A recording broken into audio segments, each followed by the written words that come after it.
Uh,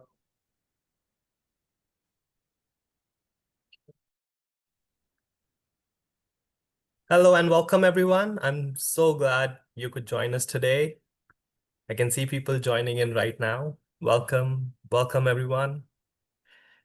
We are really happy you're here.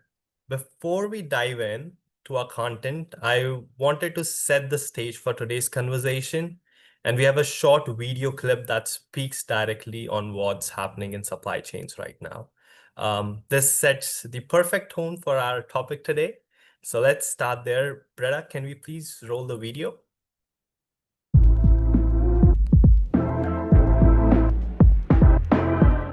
The rate of change that we're seeing today has never been this quick. We're going to continue to see change happening all around us, whether it's through the increased frequency of trade disruption, geopolitical risks, or even the impact of technology and artificial intelligence. This is all the reason why building communities, having all those connections, and working and leveraging and building off of these relationships that we have with one another is going to be able to help us through these turbulent times.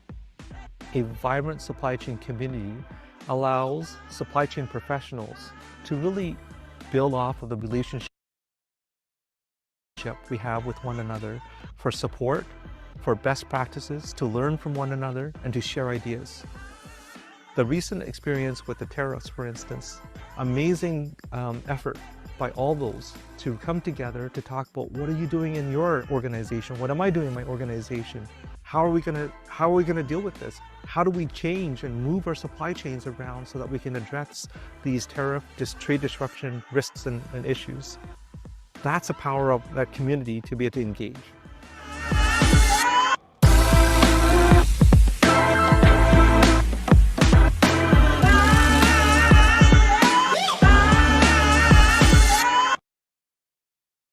Welcome back, everyone. Thank you so much for that, Alan.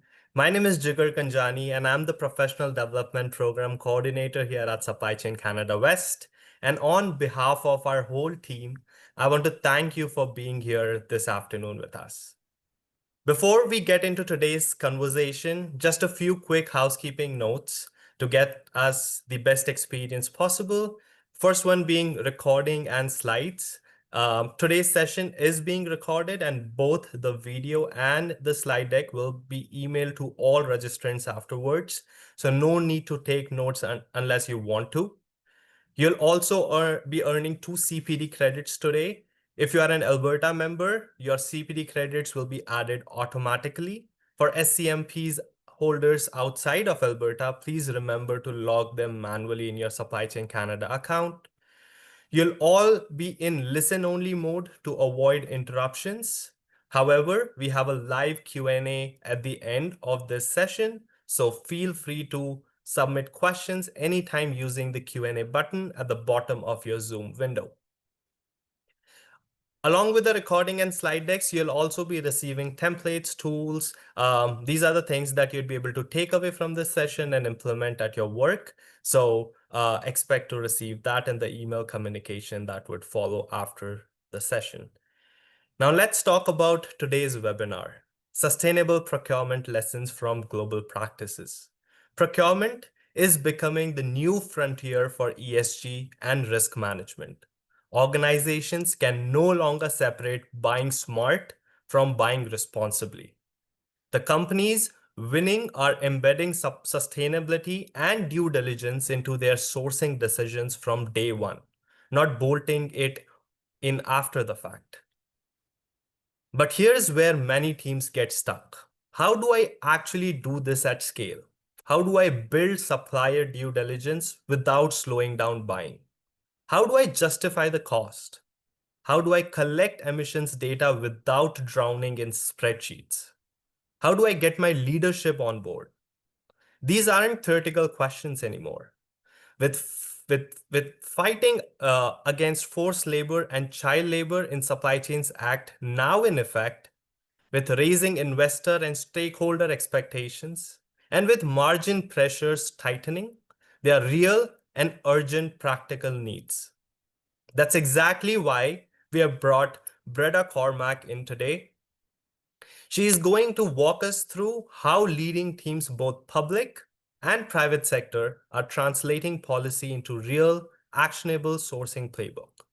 Breda has been in supply chain management for 27 years. She's a supply chain professional in her spare time, is an instructor for Supply Chain Canada and various university programs and courses for over 10 years, focusing in global sourcing, operations management, process optimization, and change management.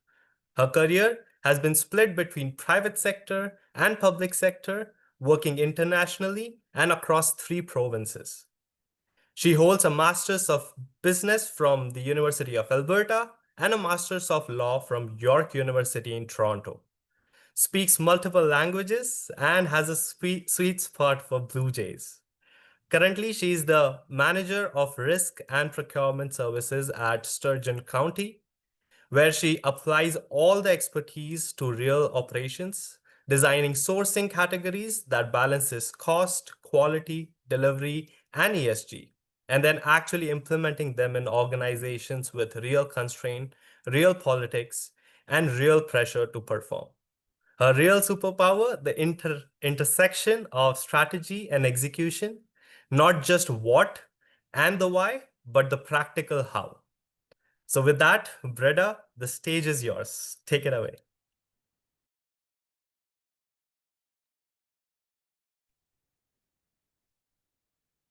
What an introduction. Thank you so much. I did not actually realize you were going to say that. Thank you for joining me today and talking about sustainable sourcing. So, I'm going to walk us through why this is important, provide information on where you can access some frameworks and standard information, provide some impacts to organizations. So, we're briefly going to be touching on S211. And most importantly, how we can, as supply chain professionals, move to integrate sustainable sourcing into our programs in both public and private sectors.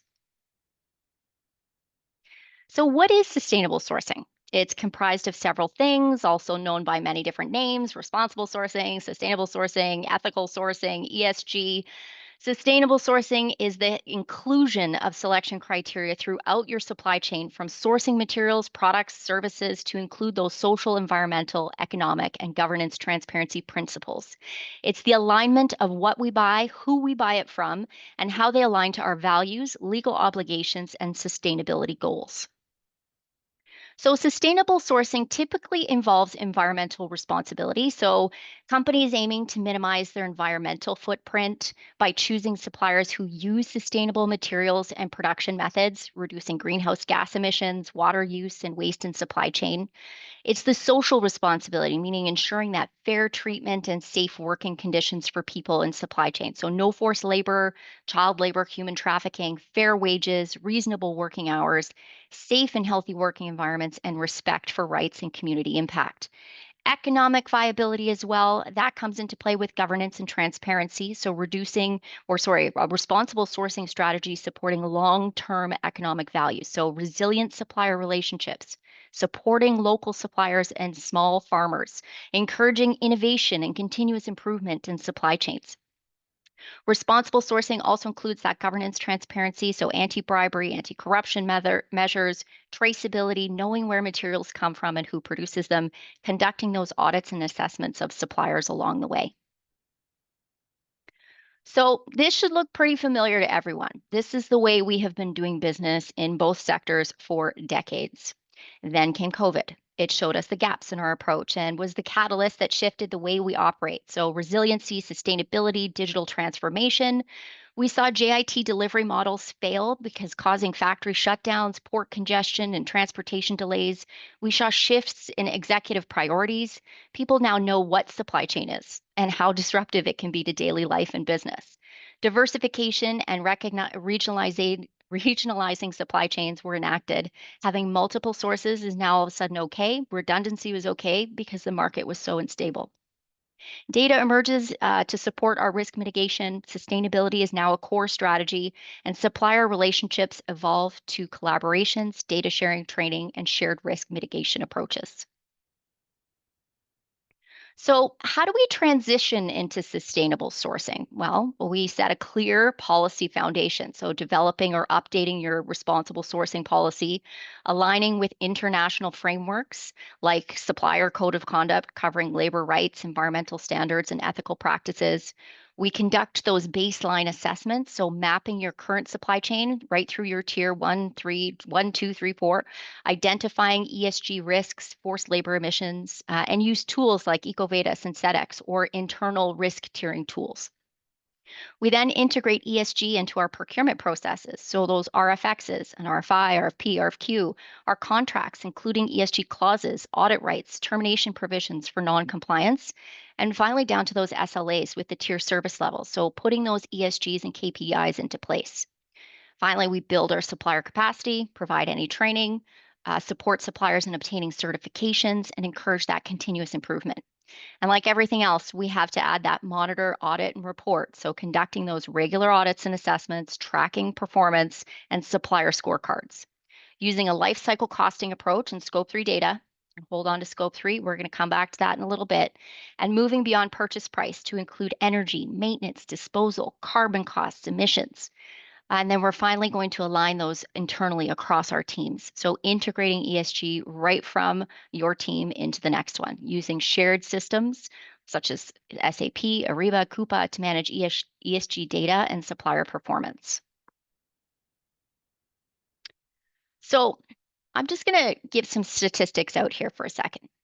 The world has lost 70% of its natural wetlands over the last century.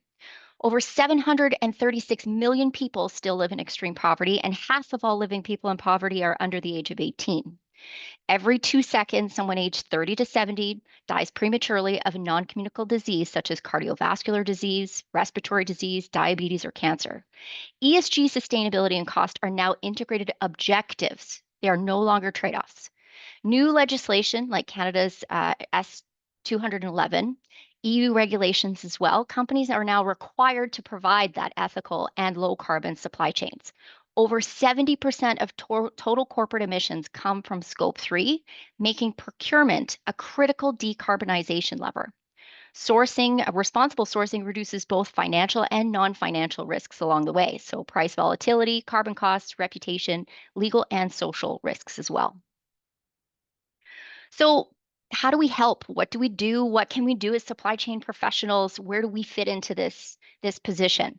The UN 2030 Agenda for Sustainable Development was adopted in 2015 by all 193 UN member states, and it is a universal plan of action to eradicate poverty, protect the planet, ensure prosperity and peace for all. It builds off of the Millennium Development Goals and introduces a more ambitious and integrated framework. These were the 8 global objectives established by the UN in 2000, aimed at addressing the most urgent challenges facing humanity. Many organizations use recognized standards or certifications. Many organizations follow recognized standards such as UN Global Compact, ISO 20400, which is sustainable procurement, fair trade, Rainforest Alliance, SEDEX, META audits, OECD, due diligence guidance, and responsible business conduct. Let's take a look at what this looks like.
I'm going to provide some information on two goals in particular. So as I speak to them, I'd like you to reflect on the four pillars that you see on the slide in front of you. The first goal is industry innovation and infrastructure. 2.3 billion people lack access to basic sanitation. 2.6 billion people in developing countries do not have access to consistent electricity. More than 4 billion people still do not have access to the internet. 90% of them are living in the developing world. The renewable energy sectors currently employ more than 2.3 million people, and this number could reach 20 million by 2030. Goal number 11, sustainable cities and communities. In 2018, 4.2 billion people, 55% of the world's population, lived in cities. By 2050, the urban population is expected to reach 6.5 billion. Cities occupy just 3% of the Earth's land, but account for 60 to 80% of energy consumption. That's at least 70% of carbon emissions. 828 million people are estimated to live in slums, and that number is rising. In 1990, there were 10 cities with 10 million people or more. By 2024, the number of megacities rose to 28, and it's expected to reach 33 in the near future. In the coming decades, 90% of urban expansion will be in the developing world. And the economic role of cities is significant. They generate about 80% of global GDP. These will impact all of us, regardless of which sector we work in. As you were reflecting across those pillars, hopefully some thought was going into where your organization may integrate some of the sustainable supply chain pieces we're going to be discussing today. I'll quickly go through some of the frameworks and certifications that organizations are reaching out to develop their supply chains. So this first one is the United Nations Global Compact. It was launched in 2000. It's the world's largest corporate sustainability initiative, approximately 20,000 participants across 167 countries. Goals are to mainstream responsible business practices globally, to advance UN's sustainable development goals, and to foster collaboration between business, civil society, and UN agencies. Just wanted to throw out that it's quite a resource for anybody as well. If you're looking for additional information, they do have some wonderful working sustainable toolkits that are freely accessible online as well and ready whenever you need them.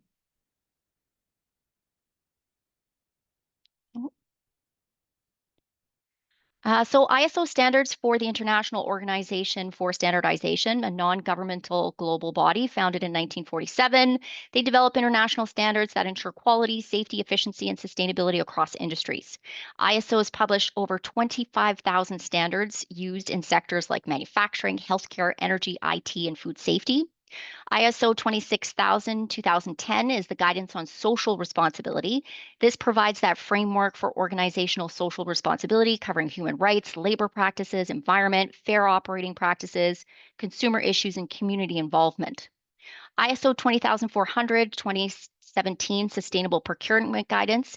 This focuses specifically on procurement and purchasing functions, so it helps organizations apply the principles of ISO 26000 in their sourcing and supplier management. So it encourages procurement teams to consider environmental, social, and economic impacts across the entire life cycle of goods and services. ISO 20400 is essentially that practical extension of ISO 26000. It's tailored for procurement professionals, helps organizations to operationalize social responsibility by embedding it into their supplier selection, contracting, and life cycle costing process. So again, some free resources available on that site as well, should you be looking for more information or how to integrate some of these practices into your organization. Fair Trade Canada. So Fair Trade Canada, pretty straightforward. Supply chain services encompass ethical sourcing and traceability. Systems visibility and labeling are key components of that. Pricing transparency and fair trade or fair value incorporates price, income, and contracts. And then we dive into responsible procurement strategies that lead through those long-term supplier relationships with shared risk models and sustainability goals. Have you heard about fair trade? Do you know that fair trade is a worldwide movement that aims at ensuring ethical production and trade practices? Fair trade is a global certification whose standards requires that farmers receive at least a minimum price for their crops and products, plus an additional sum of money which is used for social, environmental, environmental and economic investment in the livelihood of farmers and their communities. Fair trade is the only certification that farmer and worker representatives have 50% voting power at the highest level of decision making. Every time you buy fair trade products out there, you are actively contributing towards humanity by supporting small farmers like myself and their families. So again, some really great resources that are available to you in your organizations. If you go onto the Canadian Fair Trade website, you'll see a purchasing guide that actually leads you to a list of suppliers that are available for sourcing initiatives here within Canada. So again, another resource for you. This one particularly is new to me, Rainforest Alliance. So their slogan is that they are the guardians of forests and advocates for farmers.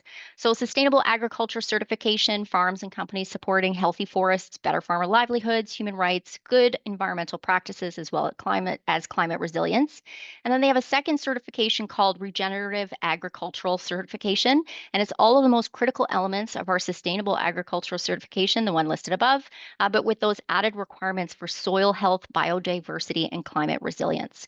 One of the supports that they offer is risk sourcing assessments. So to support your informed decision making when you're looking for suppliers, they can help with voluntary frameworks. They can help navigate those legislative requirements. They offer tools and mapping for complex supply chains to on-site data collection, and they do provide businesses with insights to support all of that risk mitigation and transparency into those ESG claims.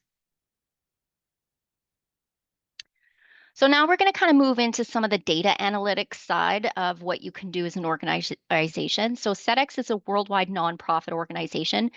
They're numbering in tens of thousands of members, and they provide a platform that businesses can manage and share their data on their performance and social responsibility, work practices, environment, and health and safety. Eurocert is the certified authority entity on the SEDEX platform for the use of advance and conduct of inspections according to SEDEX members and their ethical trade audit. So Eurocert is an independent body for inspections. So audits and certifications is a large European company in the field. What they focus on is ethical trade compliance across 4 pillars. So labor standards, health and safety, environment, business ethics, and they feature the work by using the ETI base code, so Ethical Trading Initiative, as a benchmark, which includes risk-based audits, corrective action plans, and that allows companies to share audit results via that SEDEX platform, which reduces duplication and improves transparency. So who this one would be good for would be suppliers across all tiers of the supply chain, manufacturers, farms, service providers, and brand retailers as well. So those that require ethical compliance from their suppliers, as well as some high-risk sectors like apparel, agriculture, electronics, and food production. The OECD, Organization for Economic Cooperation and Development, is a forum and knowledge hub for data analysis and best practices in public policy. They work with over 100 countries across the world to build stronger, fairer, and cleaner societies. OECD guidelines for multinational enterprises, they help businesses to understand and implement due diligence and responsible business conduct. They also promote common understanding on business conduct among governments and stakeholders. So really what they do, they promote trade facilitation policies which reduce friction to trade, create stability, transparent and predictable regulatory frameworks. They lengthen key supply chain service sectors, so removing market access barriers for critical service sectors, and work towards greater regulatory interoperability across countries. They facilitate the digitization of supply chain operations, so enabling firms to digitize processes to be more agile, so they can respond to supply chain shocks by lowering tariffs or on ICT goods, streamlining regulations, and cooperating on international regulations for digital trade. They also support international cooperation and coordination with the private sector. So they use multi-government trade agreements and supply chain partnerships to set rules, coordinate and reduce regulatory heterogeneity for the above measures, and work with private sectors to prepare for emergencies. They design policies that balance sustainable efficiency and resilience, focusing on performance of global supply chains and ecosystem, not to target a single objective without assessing possible trade-offs with economic outcomes and sustainability and implementation costs. Now we're going to move into a different topic. We're going to talk about Canada's Supply Chain Act. The Fighting Against Forced Labor and Child Labor in Supply Chains Act came into effect on January 1st, 2024. It has had a major impact on responsible sourcing because it legally embeds human rights due diligence into how companies must operate. It's now law. It requires certain Canadian companies and government institutions to report publicly on the measures they take to prevent and reduce the risk of forced child labor in their supply chain. So it applies to Canadian entities listed on the stock exchange in Canada, those doing business in Canada with at least $20 million in assets, $40 million in revenue, or 250 employees or greater, and government institutions that procure goods. So each year by May 31st, affected entities must submit a report to the Minister of Public Safety describing their structure, activities, and supply chains, the risks of forced or child labor in those supply chains, policies and due diligence processes in place to address those risks, remediation steps taken if violations occur, training provided to employees, and effectiveness measures, how the company evaluates its progress. Reports must also be made public, so often posted on a company's website and included in a registry maintained by the Canadian government. So why is this important? How does it impact socially responsible sourcing? Well, it makes human rights due diligence mandatory. Responsible sourcing used to be voluntary. Now it is a legal compliance issue, meaning companies must map out and monitor their supply chains. It drives supply chain transparency. The law forces organizations to trace their supply chains deeper, tier 2, tier 3, and beyond, identifying where risks of forced or child labor exist. Transparency is the cornerstone of responsible sourcing, and now it's become a reportable obligation. This strengthens suppliers' accountability. Suppliers now face more audits, contract clauses, and self-assessments. This shifts responsibility from sourcing as a nice to have to a business requirement with doing trade in Canada. It integrates ESG, legal, and procurement teams, effective reporting on all of those teams. Companies are integrating these into their sourcing strategies today. Responsible sourcing policies now directly inform our legal compliance frameworks. And finally, it's in global alignment. So we align now with other human rights laws, such as the UK Modern Slavery Act in 2015, Australia's Modern Slavery Act in 2018, and the EU Corporate Sustainability Due Diligence Directive as well.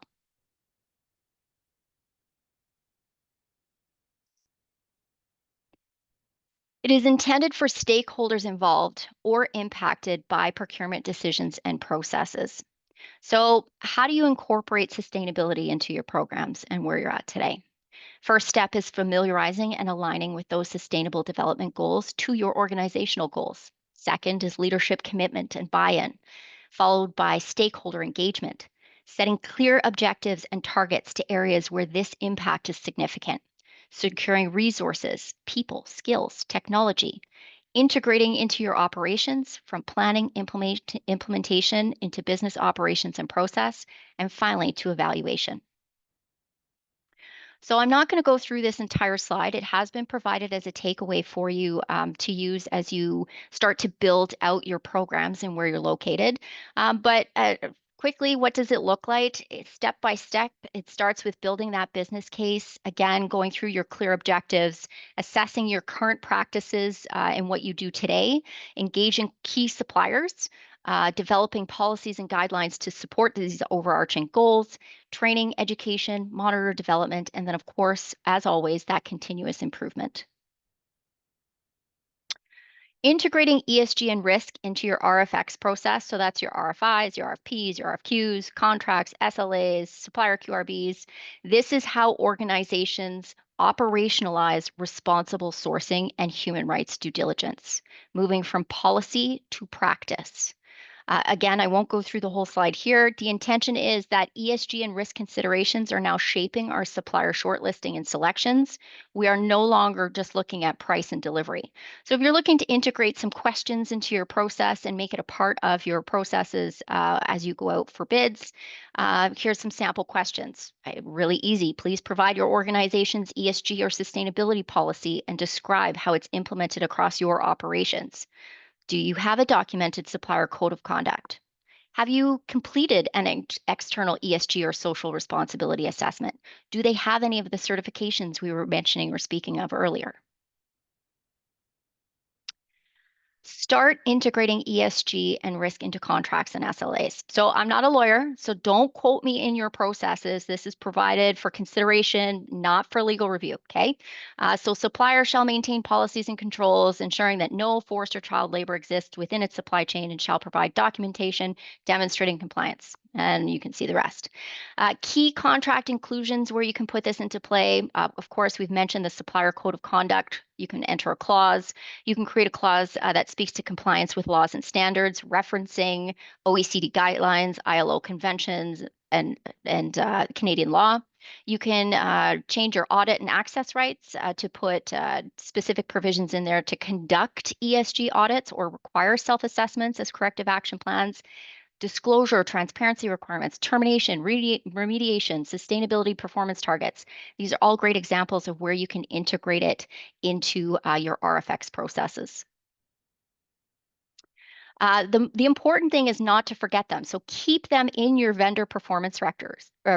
Keep them visible. This approach turns ESG from compliance into a continuous collaboration and risk management partnership. So ESG performance review could encompass carbon reporting, risk review, geopolitical environment, joint improvement plans, scorecards, and recognition. So it's important not to just start with something, but to continue it throughout its journey. Now we're going to give you kind of a little high-level example of a calculator and what an LLC or total cost of ownership calculator may look like. So a good calculator looks at more than just a traditional purchase price. It considers costs and the impacts through those 5 major phases that you see in front of you. So it's looking for those ESG linkages. So supplier sustainability, ethical sourcing, low carbon logistics. Are they energy efficient? Do they have repairability, circularity, product longevity? What's the waste diversion compliance, human rights due diligence, carbon liability, et cetera? So each of these phases has both financial and ESG performance metrics that you can assign monetary value to, so environmental and social risks, and make them comparable. I've added this slide again to provide a takeaway, so giving you a starting position as you move to develop your sustainable sourcing and ESG reporting programs. So basic financial inputs, some ESG specific inputs that you may take into consideration as well, and some risk adjustments and assessments. So what's important when you're creating these calculators is really defining the categories, so packaging, hardware, fleet, vehicles. Then it's identifying that ESG impact area. So what are you looking for? Is it carbon, waste, social risk? Then you follow through into collecting lifecycle data from suppliers or third-party databases, assign your internal cost value, so your carbon price or your risk premium, and then calculate your TOC and your ESG adjusted TOC. Then you can rank your suppliers with options, feed results into your procurement and sourcing for further decision and support. And what is a good program without a good set of KPIs to support that monitor and control? So again, provided as a takeaway to support the growth of your own programs and a starting position to think of where sustainability sits within your teams and within your stakeholders. So scope 3, I mentioned we were going to come back to this one. What is scope 3?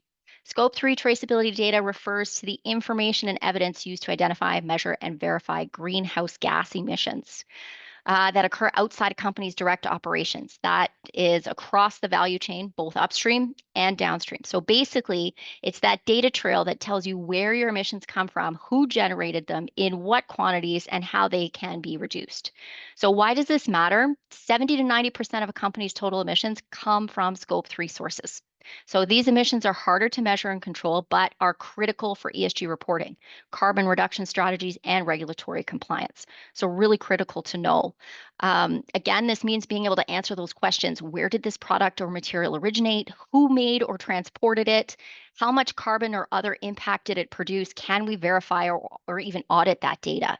So we see supplier provided data could be carbon disclosures, life cycle assessments, third-party databases, could be industry databases like World Steel Association, digital traceability systems. You may have heard of blockchain or product passports, supply chain management tools like SAP, Coupa, Ariba, TraceX, and audit certifications like the ones we were mentioning before, specifically ISO 14064 for GHG reporting. And then, of course, there's ISO regulations for chain of custody as well. So This is a lot of information. I could have gone down a rabbit hole on each one of these, but we are truncating this for you today. And we want to touch on where you should go. Where do you go from here? So start small. Pilot one spend category, IT, packaging, fleet. Use an LCC calculator with ESG inputs. Request supplier emission data and include ESG KPIs in your QBRs. Report your results and then celebrate those savings and impact.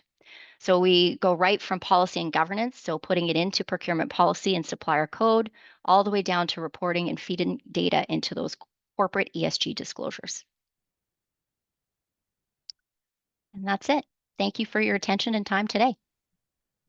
Thank you so much, Fred. I'm sure we have gained very, very detailed insights on this topic, and I am already seeing ton of questions coming in.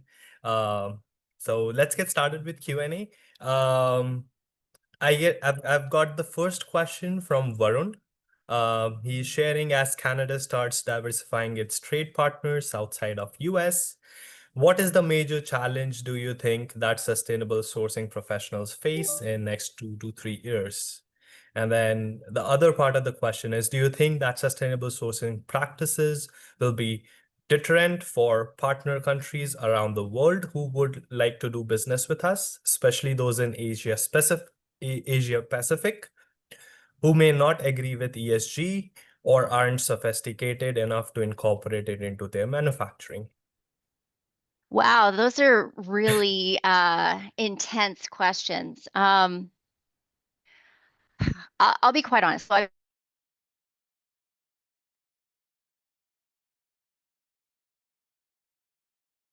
Fred, I lost your voice there.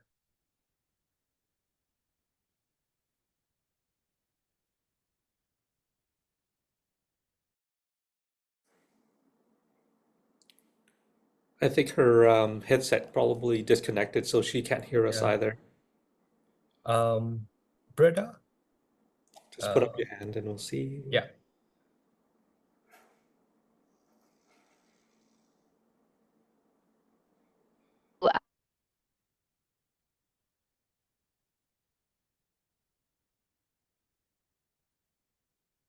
Sorry, guys, just waiting for her.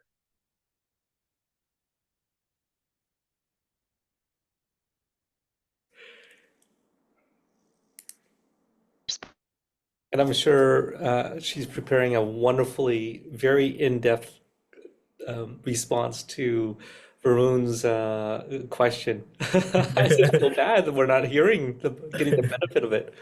Yeah, I'm sure she could come back on it.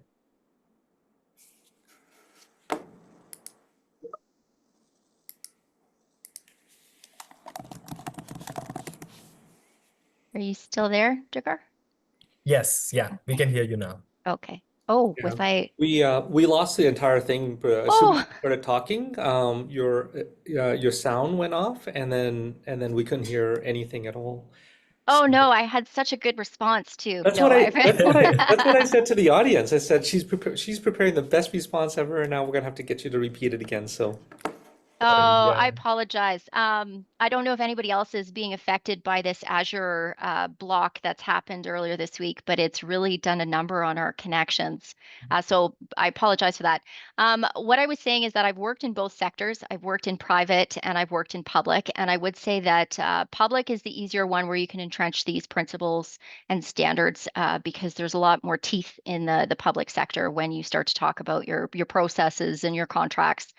In the private sector, it's more challenging. So when I did sourcing in China, the biggest challenge I had was trying to come to a common ground or a middle ground where the value systems would align. So that meant going to a lot of places where things were not in alignment with our ethical practices and standards. And what do? You try to bring that vendor into a place where they understand where you're coming from. Number two. Number three is where you actually start to make those micro improvements, if you can, to situations that you see. But I think that's a really tough question because it's going to be really challenging whenever you're going into a different environment that doesn't share the basic or the same base principles and value system that you're incorporating from either yourself or your organization. So I don't have a really good answer other than yes, it's going to be really challenging, and all you have to do is really stick with your gut and stick with your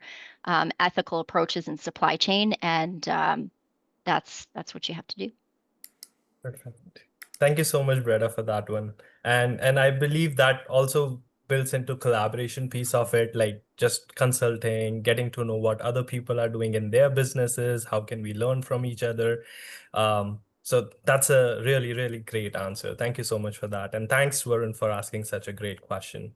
I guess the most important question everyone would have, I'm sure, is the investment part of it. Like, how do we justify the investment in sustainable procurement programs to our finance teams or like to our management? How do we build the case around it, and how do we get their buy-in? Because that's the critical piece that gets things moving. So do you have any piece of advice or suggestion around it, Breda? That is a great question because there's always an opportunity cost. And the opportunity cost is, in this case, for sustainable supply chains, usually money. You're going to pay a little bit more for the certifications and to make sure that you're in alignment with those standards. I will say I've had clients before in the private sector that really wanted all of the compliance factors. They wanted the ISO certification, and when they saw the cost, went, "Oh, I think I don't want that anymore." But that was a long time ago. And I think with the geopolitical environment that we're in right now, with the Buy Canada, with the support local, cost escalation is not a scary conversation anymore. And I think focusing on how ESG insertion through community development and support through social procurement platforms are really a great way that you can showcase to your teams, your C-suite, that, hey, look, our environment has changed, and this is no longer something that it's, like I said, nice to have. We have requirements on reporting. We have obligations in our industry to comply. And I think that because people know supply chain now, they're more educated than they were 20 years ago. And I think we're in a better place for being able to instill some of these certifications and standards. Alan, would you like to add anything on it? Yeah, I'd say there's another some of the trends that we're seeing right now when I go out and meet with different sectors. I find that on the private sector side, things have slowed down a bit when it comes to that big drive for sustainable supply chains. And interesting, on the public sector side, we're seeing that pick up and significant pickup. So I look at the efforts with the city of Calgary and the city of Edmonton, and we had a wonderful conversation with Alex over at the city of Vancouver, and how those large municipalities are really embracing all of this, the social procurement aspect of it, and a lot of that is obviously being pushed by the constituents, and that's what our communities are asking for, right? For all these considerations. On the some of the other trends that I'm seeing as well is the use of technology, and so through the first round, when S211 was introduced, before it became law, there was a mad scramble around, geez, how do we go about performing all of this work if we don't have that degree of transparency into our supply chain to identify forced labor and child labor risks? How do we go about this? And so there was an extraordinary amount of effort made by those organizations to really dig in and complete the necessary reporting.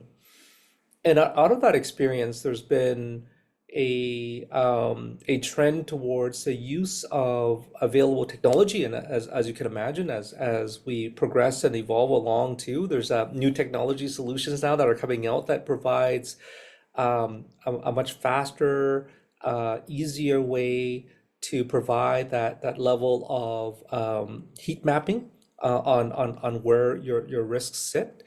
And I think one of the challenges that, back to Varun's first question, one of the challenges that sourcing professionals may face in the next 2-3 years is that there's going to be companies in which they're able to adopt technology and innovation to allow them to make significant progress in this. And then there's going to be others that just don't have that level of capability, and so and if you're on the supplier side, and you're not the ultimate consuming owner of those products, it's and your customers are now asking for and expecting these requirements to be put in place. I think that's going to be a challenge around. So how do procurement organizations prepare and ensure that they can stay competitive as well? But anything else to add from the public sector side and what you're hearing and seeing right now, because you're involved with so many different smaller municipalities and communities as well?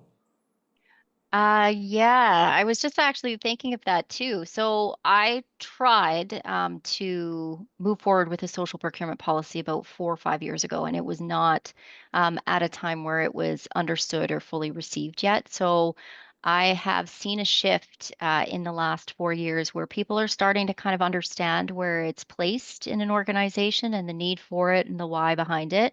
So I think from a smaller rural municipality, what we look for is exactly what you're talking about. So we'll look to see what the major cities are doing and how they're implementing their strategies, what their approach is, what their metrics are, how they're evaluating it, and then of course what the vendor community is saying about it. So what the suppliers are actually going and having to do, is it within reason for what they're bidding on or what they would like to work with, and really getting that feedback so that way we can base our programs with a benchmarking and a lessons learned from what they've implemented in their organizations. Hmm. We have a question from Wei around just during the economy, recessionary times that we're in today, or heavy tariff difficulty times and whatnot. Would public bodies still pursue the ESG goals and minimize the purchase, or be more realistic to the budget, is sort of the question there. But I'll let you answer first, and then I'll give my take on that.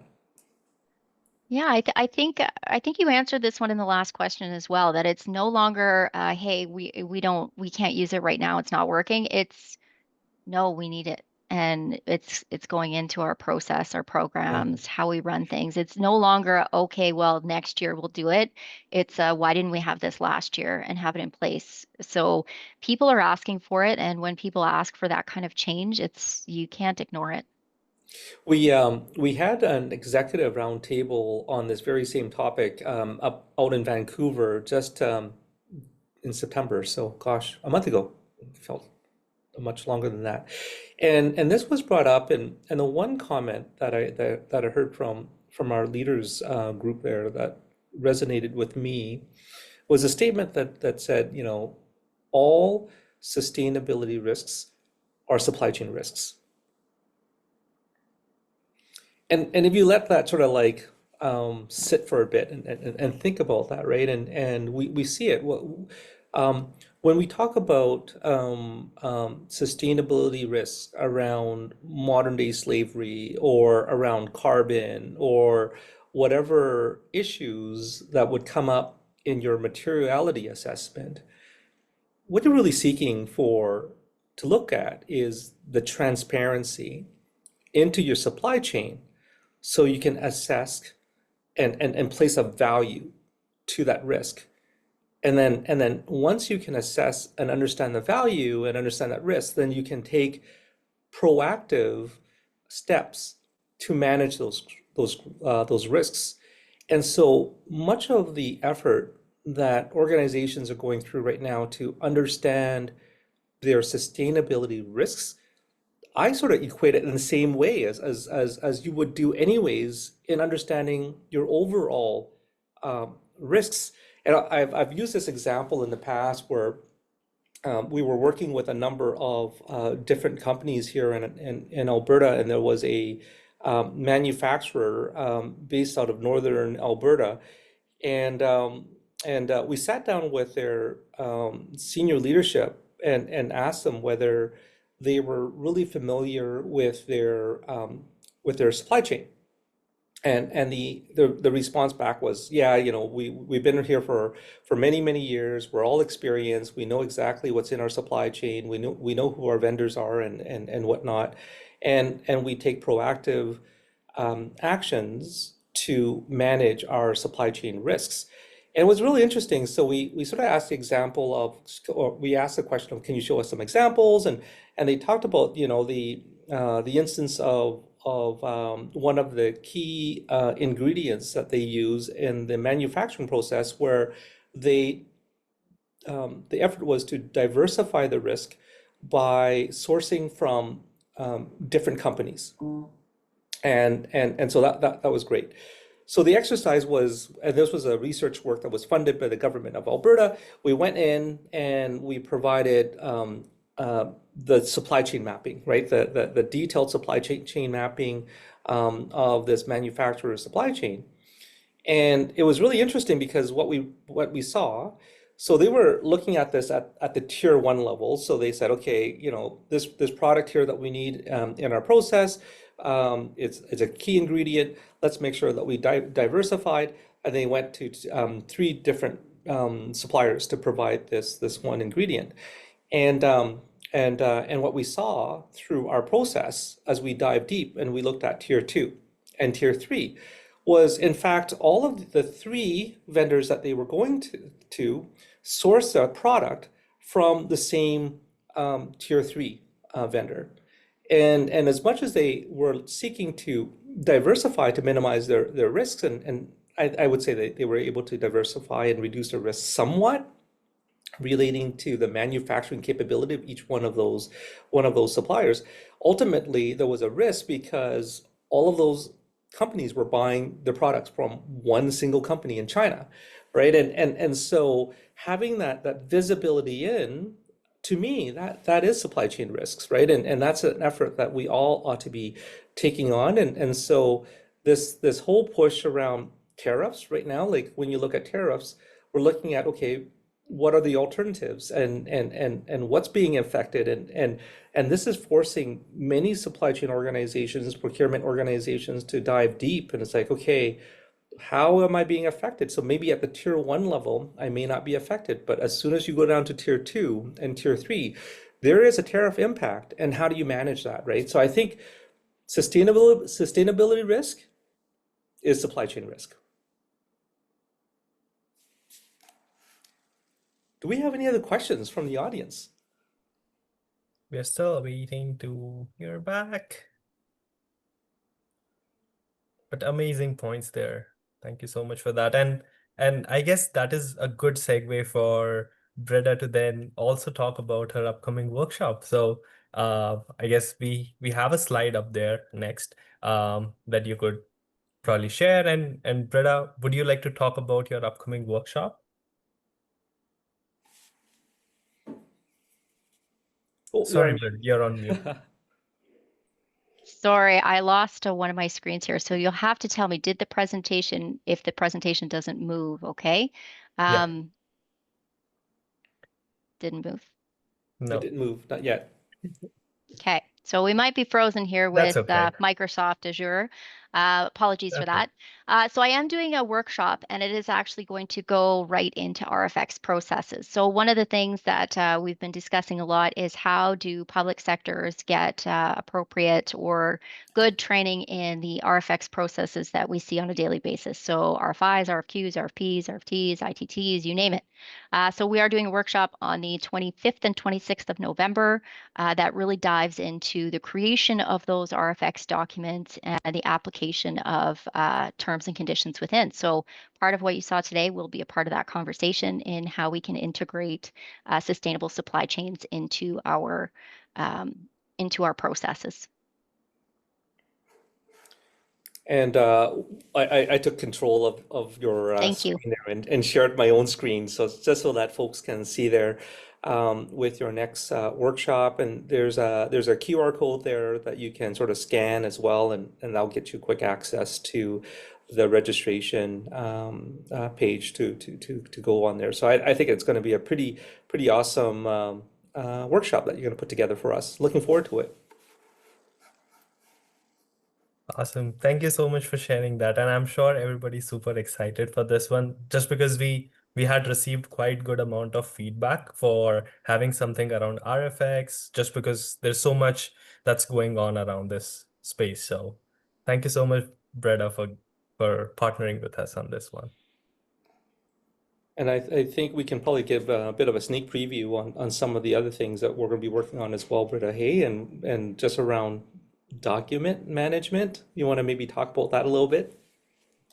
Well, I guess I can. I'm on the spot. So and I think some of the wonderful procurement professionals that I work with through our intermunicipal procurement group are on the call here today. So the intention is to start providing some tips, tools, and tricks and some workshops that will aid in the public sector area. So documents, training tools, and workshops like the ones that are starting on the 25th of November. So We have one question from Imad. Are there specific examples you can share that you would use in the wording sourcing strategy related to ESG and the RFX process that are industry best practices? Let me break down your question here a little bit. Are there specific examples for wording? So you're asking for like terms and conditions specifically that you can add into your RFX documents. I am going to give some of those to Alan and to Jagar as well to hand out. So I do have some examples that will be sent with you. Again, I am not a lawyer, so I am just giving you examples of where these can be placed and a really simplified verbiage on what they might look at. But yes, you'll get, I think there's like 7 or 8 of them that I had done for you. Wonderful. Awesome. All right, I guess that sums up all we had for today. I would like to thank you, Breda, once again for partnering with us for this amazing webinar. I'm sure everyone has gained some amazing takeaways from this webinar, and of course, everybody would be getting the slide deck, the resources that you have put up for every one of us here, and all that you have done in this session so far. Thank you so much, Breda, for such grounded and actionable insights. And as a reminder to everyone, yes, the recording, slides, templates, tools, everything that has been outlined here will be shared. And the beauty of this community is that no one has to figure this out alone. All this space is all a community. Everybody works together and figures it out, what would be the best practice for their business. And on behalf of Supply Chain Canada West, thank you again for investing your professional growth and being a part of community that believes in building resilient and responsible and ethical supply chains. Stay curious, stay connected, and we hope to see you in the next session. Have a wonderful rest of the day, guys. Thanks, everyone. Have a great day. Go Thank you. Jays! Thank you. Yes, go Jays. Go Jays.